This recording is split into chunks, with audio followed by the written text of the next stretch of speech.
Ya, oke. Dulu ya. Ini kisahnya. 2015 Ade Armando menjadi tersangka dalam kasus pencemaran agama.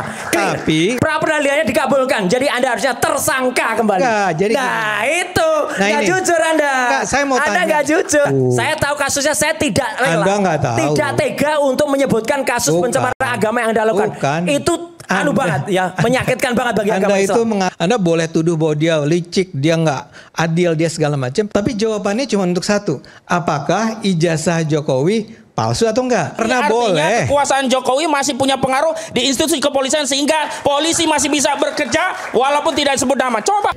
Gimana Oke Zoners? Seru kan episode Rakyat Bersuara kali ini? Sebelum lanjut nonton, jangan lupa like, komen, dan subscribe.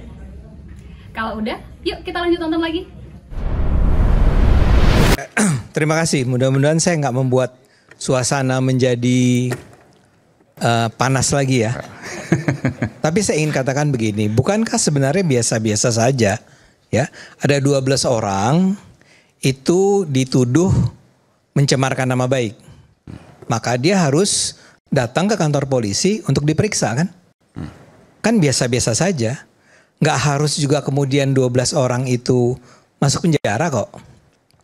Ada banyak kasus. Tapi kan ada ancamannya ke sana, Bang. Ada. Tapi saya ingin katakan begini, ya dalam negara hukum, ya kalau terjadi misalnya kasus pencemaran nama baik, saya menghina orang dan kemudian orang tersebut menuntut saya, ya, atau seperti dikatakan Bung Roy, saya pernah dianggap mencemarkan, menodai agama, ya, saya diadukan ke polisi, saya harus datang ke polisi dan menjawab pertanyaan polisi.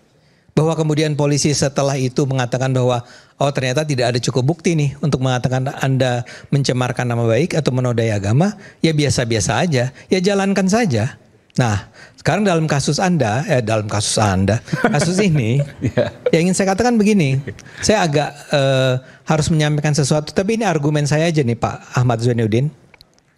Anda kan tadi mengatakan, nih karena saya pendukung Jokowi, ya, Anda mengatakan sebetulnya Jokowi tidak pernah menyebut nama siapapun yang diadukan sebagai terlapor ya. Tidak pernah melaporkan nama siapapun. Tidak pernah melaporkan nama siapapun dan karena itu Anda mengatakan ini mestinya nggak jadi perkara. Karena Anda bilang meskipun Bung Hosidun tadi punya pendapat beda, nggak mungkin karena pasti menyebutkan nama. Karena melaporkan nama kan begitu. Ya, nggak, tapi kan yang saat ini dijelaskan oleh Pak Jokowi, saya tidak pernah menyebut nama loh, ya kan? Pak Jokowi bilang begitu, Pak Iman. Ya. Nah, yang ingin saya katakan bahwa sebenarnya memang boleh, ya, boleh bagi orang untuk tanpa perlu menyebutkan nama seseorang, tapi dia menganggap dia tercemar nama baiknya oleh apa yang dilakukan oleh orang itu. Dan ketahuan itu begini, teman-teman. Dan ini menurut saya ini pengetahuan yang penting diketahui oleh kita semua. Saya menuduh atau misal Pak Jokowi menuduh Roy Suryo mencemarkan nama baik dia. Tapi Pak Jokowi tidak pernah menyebut yang mencemarkan nama baik saya adalah Roy Suryo. Dia cuma bilang nama baik saya tercemar. Oleh apa? Dia bawa 24 video kalau nggak salah, dibawa ke polisi oleh kuasa hukumnya untuk ditonton oleh si polisi. 26. Jadi nama Roy Suryo tidak pernah disebut oleh Pak Jokowi. Pertanyaan besarnya kan adalah boleh nggak itu? Kasusnya seperti itu. Jadi Pak Jokowi tidak menyebut nama Roy Suryo, tapi setelah polisi mempelajari videonya, polisi lain menentukan salah satu yang dijadikan terlapor adalah Roy Suryo. Jawabannya adalah dari apa yang saya pelajari, Pak Ahmad Zainuddin, itu boleh, ya. Jadi maksudnya yang menentukan nama itu penyidik? Penyidik.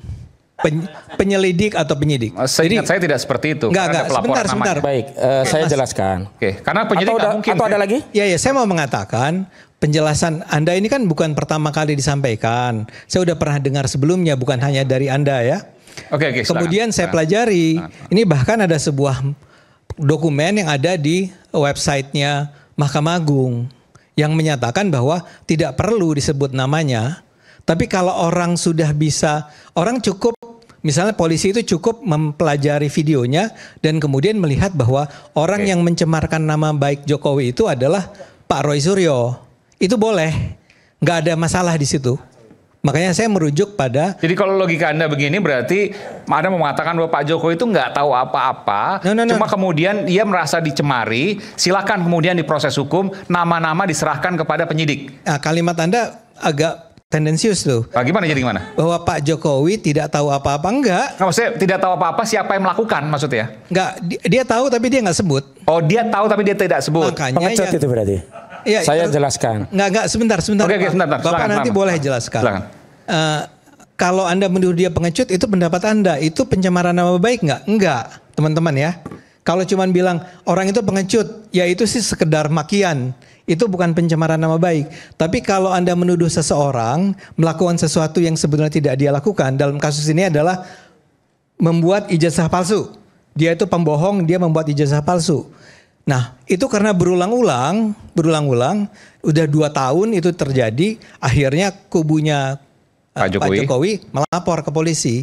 Tapi bisa nggak dia datang tanpa menyebut nama? Memang tidak menyebut nama. Jawabannya bisa. Jawabannya menurut apa yang saya pelajari, saya bukan ahli hukum. Dan faktanya seperti itu yang Anda tahu? Yang terjadi seperti itu yang saya tahu. Jadi memang Pak Jokowi tidak menyebut satu pun nama dari 12 orang itu. Penasihat hukumnya? Mungkin. Kan yang ditanya kan Pak Jokowi. Pak Jokowi menjawab tidak pernah. Itu saya sebagai pendukung Jokowi akan mengatakan ya memang boleh. Ya. Nah sekarang Anda akan tanya, ada nggak pendapat lain? Mungkin Pak Ahmad Zainuddin beda pendapatnya dengan saya. Dan itu biasa-biasa aja dalam perdebatan. Saya klarifikasi. Yang pertama beda genus delik pasal umum dengan delik aduan. Delik aduan itu spesial.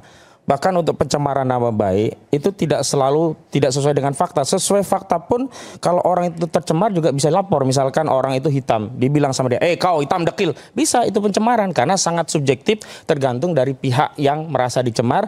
Dan orang yang melakukan pencemaran juga harus limitatif siapa orangnya. Nah beda dengan delik umum, misalkan melaporkan pencurian. Siapa yang mencuri? Tidak tahu Pak Polisi, tolong cari pencurinya. Nah itu bisa penyidik yang melakukan penyelidikan dan menentukan siapa pencuri.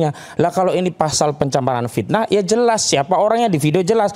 Contoh kasusnya adalah Pak Yusuf Kalla melaporkan Sylvester Matutina yang hari ini terpidana masih kabur kemana-mana 1,5 tahun itu, limitatif disebut namanya Sylvester Matutina. Pasalnya sama. 310 dan 311 KP. Yang terbukti 311 KWP 1,5 tahun. Itu tidak pernah Pak Yusuf Kalla itu kemudian keluarga menyatakan, oh saya tidak tahu, silakan penyidik cari siapa yang mencemarkan saya. Melaporkan namanya. Lama harus jelas karena delik aduan.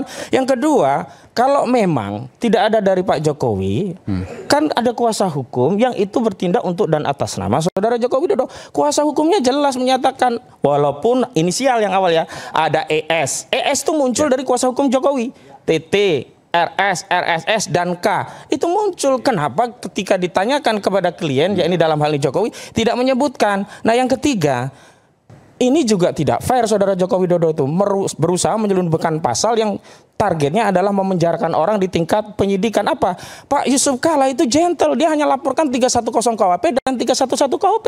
Tidak diselundupkan pasal 35 Undang-Undang ITE. Apa itu artinya? 35 Undang-Undang ITE. 310, 311 kan pencemaran nama baik ya? Ya, 310 itu pencemaran, 311. Terus penyelundupan pasal maksudnya apa? 32, 35. 35 ini ancaman pidananya adalah 12 tahun, sehingga menurut KUHP jika seseorang nantinya ditetapkan tersangka dengan ancaman lebih dari 5 tahun bisa ditahan. Harusnya kalau memang fair gentleman, Saudara Joko Widodo hanya melaporkan dengan pasal 310 KWP dan 311 KWP, dan yang masih relevan jika menggunakan Undang-Undang ITE adalah pasal 27A Undang-Undang ITE ya ini berkaitan dengan menyerang kehormatan melalui sarana ITE. Kenapa diselundupkan pasal 32 Undang-Undang ITE ancamannya 12 tahun? Kenapa diselundupkan pasal 32 yang ancamannya 8 tahun?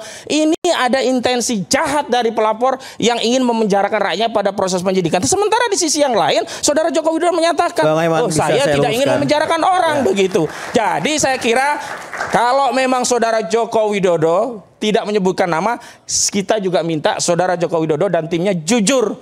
Karena justru tim hukumnya yang sudah menyebut nama. Hanya terakhir ketika klien kami Abraham Samad ya dijadikan salah satu terlapor, ditanya media, ngeles. Nah saya mau tegaskan yang tadi sempat kepotong.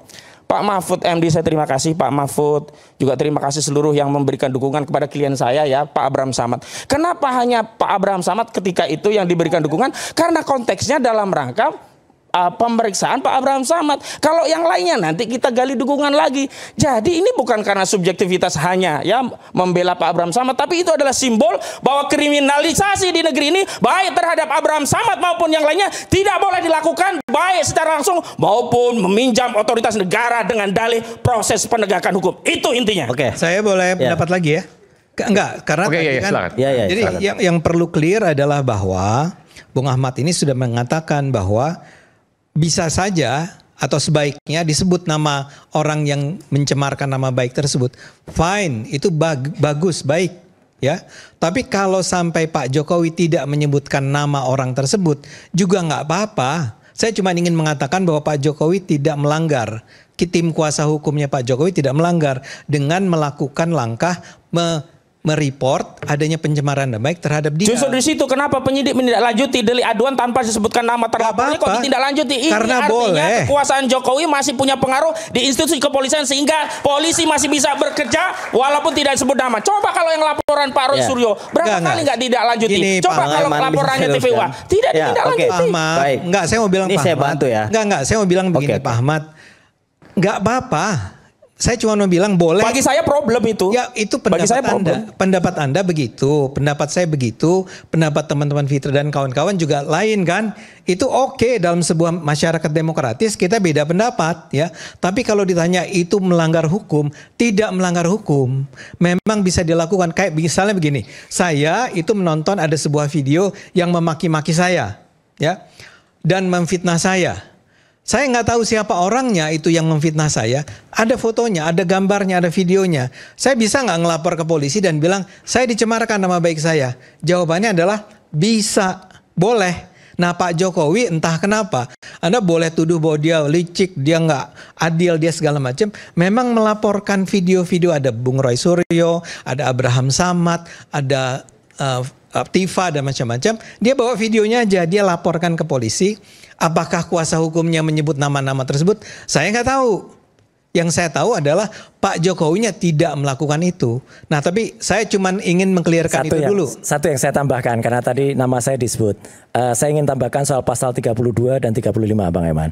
Karena saya termasuk orang yang dulu ikut merancang dan membuat undang-undang. Yang 12 tahun tadi? Ya, pasal itu salah penerapannya. Pasal itu digunakan kalau ada seseorang yang mengirimkan misalnya bukti transfer saya ke Mas Aiman. Harusnya saya transfer 1 juta, tapi saya rekayasa jadi 10 juta. Itu saya bisa kena pasal itu. Karena saya membuat perubahan terhadap gambar yang tadinya benar menjadi tidak benar. Ini diterapkan di gambar ijazah misalnya? Ya, misalnya saya melakukan modifikasi terhadap ijazah itu.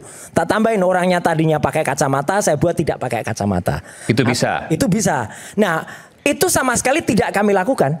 Saya, Dr. Rismon, Dr. Tifa enggak. Ijazah itu ya as it is. Ijazah itu seperti itu. Kita melakukan analisis terhadap ijazah itu pakai ELA, pakai image comparison itu. Program melakukan analisis. Hasilnya adalah sama. Itu palsu atau tidak. Itu yang penting. Jadi kalau ada orang, adalah teman kader Anda sebenarnya. Ya, yang namanya Dian Sandi. Ini PSI maksudnya? Iya, PSI jelas. Seorang kader PSI namanya Dian Sandi Utama pada tanggal 1 April memposting itu di X. Bunyi pasal 32 dan 35 salah satunya adalah tanpa izin orang yang bersangkutan, kemudian tanpa melakukan apa-apa dia kemudian tanpa klarifikasi. Itu belum ada klarifikasi ke Jokowi waktu itu dia. Tiba-tiba saja dia memposting. Kemudian dia mengubah aslinya ijazahnya 4 persegi panjang. Tiba-tiba sama Dian Sandi dia-upload jadi trapesium. Itulah perubahan yang harusnya Dian Sandi kena kalau mau fair. Ya, kalau mau fair Dian Sandi lah yang kena 32 35. Bang. Tapi ya gini saya mau bilang satu lagi karena tadi nyebut ya fair aja Bang Ade. Betul bahwa Anda dulu pernah ya di tahun 2015 ada tuduhan penghinaan agama ya. Saya nggak perlu sebutkan lah penghinaannya apa karena itu nggak, saya mau tanya apa. Loh, dari tadi saya Anda diperiksa nggak waktu itu penodaan agama? Nggak, saya mau tanya sama Anda. Nah iya. Anda kan mengatakan Anda jujur nggak? Diperiksa nggak? No, kalau Anda tahu cerita. Nggak usah. Anda cerita. Itu penghinaan terhadap agama Islam. Masa saya harus ikut menghina? Apa? Ya, udah itu agama Islam kemudian dianggap karena Anda mengarang bebas. Enggak mengarang bebas. Ada nggak? Anda diperiksa nggak tahun 2015? Jujur nggak Anda? Ya, Anda diperiksa polisi nggak 2015? Tenang, Anda nanya. Ya, oke. Dulu ya. Ini kisahnya. 2015 Ade Armanjo menjadi tersangka dalam kasus pencemaran agama. Tapi kemudian setelah itu kasusnya kemudian dihentikan SP3. Betul. Oke. Nah, tapi SP3-nya itu kemudian Mas Aiman di pra-peradilan oleh Majelis Ulama. Pra-peradilannya dikabulkan. Jadi Anda harusnya tersangka kembali. Jadi itu nggak jujur Anda. Saya mau Anda tanya. nggak jujur. Kalau soal saya dilaporkan ke polisi, bro. Saya mungkin sampai 15 kali dilaporkan. Ya udah. Makanya tersangka nggak dulu? Nggak, saya mau tanya sama Anda.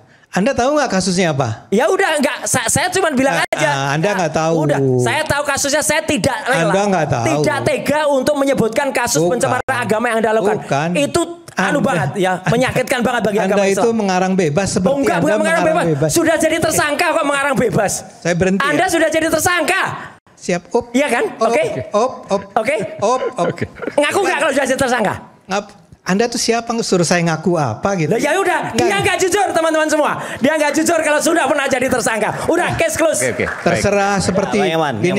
Enggak, saya mau bilang satu hal. Ya. Saya nggak mau lari kemana-mana. Karena panjang banget nih kalau kita harus ngomongin kasus saya. Saya mau ngomongin kasus saya jelaskan kepada teman-teman yang lain. Tapi panjang lebar nih ya. Nah, itu nggak jujur namanya. Nah, kasusnya yang di hari ini kita bicarakan kan adalah ijazah palsunya Pak Jokowi. Nggak jujur kan ngomongin kasusnya sendiri nggak mau? Saya setuju dengan Bung Risman tadi.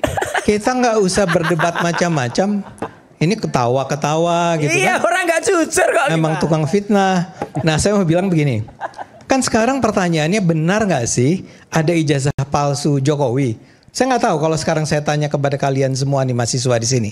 Percaya nggak ada ijazah palsu Jokowi? Saya nggak.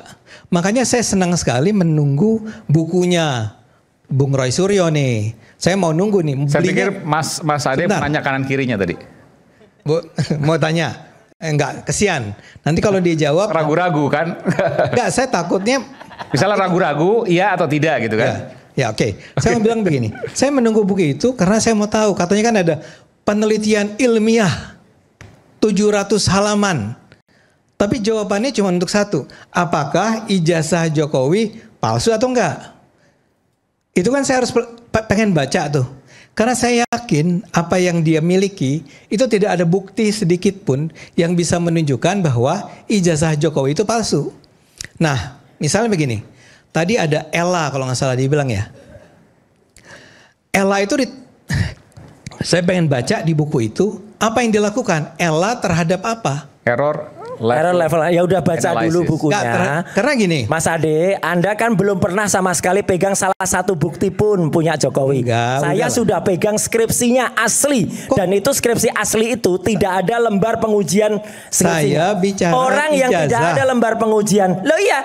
Teman-teman semua. Oke, katanya dulu dosen. Iya. Kalau seorang mahasiswa bikin skripsi, kemudian skripsinya tidak diuji dan tidak lulus, bisakah keluar ijazah? Enggak, Anda tuh bilang skripsinya skripsi yang mana? Loh lah ya skripsinya Mas Jokowi. Roy ini kembali bohong Anda. Kok bisa bohong? Siapa bilang skripsinya Jokowi tidak diuji? Anda bohong. Tidak diuji. Narasi-narasi yang seperti itu. Saya pegang di depan wakil rektor UGM.